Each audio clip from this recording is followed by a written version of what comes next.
Eh bien, bonjour tout le monde. Je vais vous faire cette fois-ci une vidéo un peu particulière. Je vais vous raconter un conte absolument remarquable que m'a transmis une de mes intervenantes, une des intervenantes de mon école de naturopathie.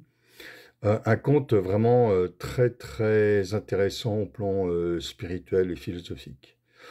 Voilà ce conte.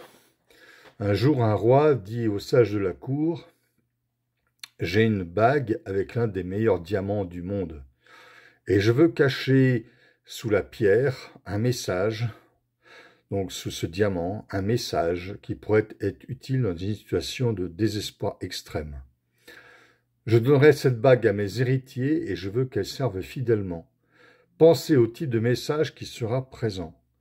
Il doit être très court pour s'adapter à la bague. Les sages savaient rédiger des traités, mais ils ne pouvaient pas s'exprimer en une phrase courte. Ils réfléchissaient et réfléchissaient, mais rien ne leur venait à l'esprit. Le roi se plaignait de l'échec de sa commission auprès d'un vieux et fidèle serviteur qui l'avait élevé depuis son enfance et faisait partie de la famille. Et le vieil homme dit: « Je ne suis pas un homme sage. Je n'ai aucune éducation, mais je connais ce message. Pendant de nombreuses années au palais, j'ai rencontré beaucoup de gens. J'ai un jour servi un mystique en visite que votre père avait invité.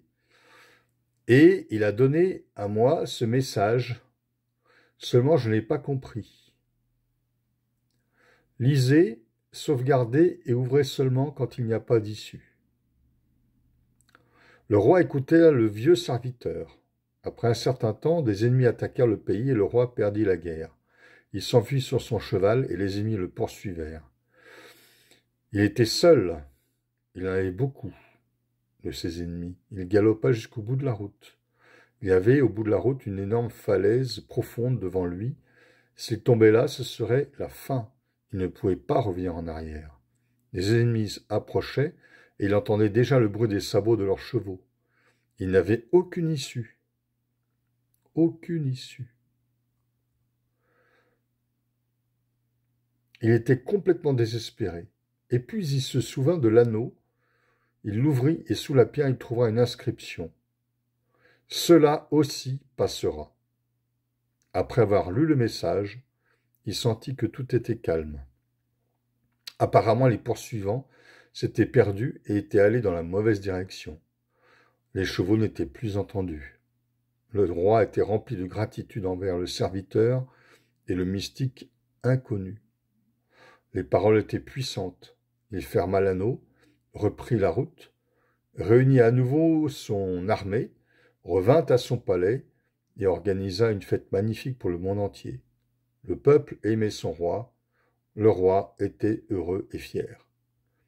Le vieux serviteur s'approcha de lui et lui dit doucement: « Regardez encore le message. » Le roi répondit: « Maintenant je suis un gagnant.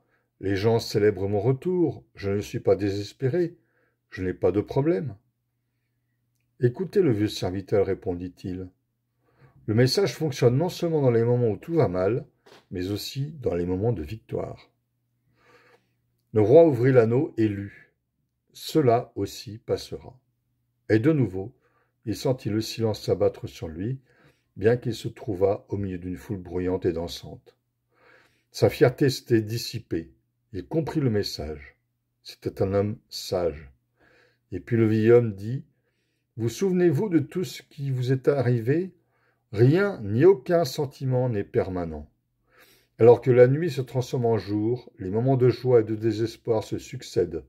Acceptez-les comme la nature des choses, comme faisant partie de la vie. » Et bien voilà, très beau message de ce conte qui souligne l'impermanence des choses et la nécessité de ne pas s'y attacher.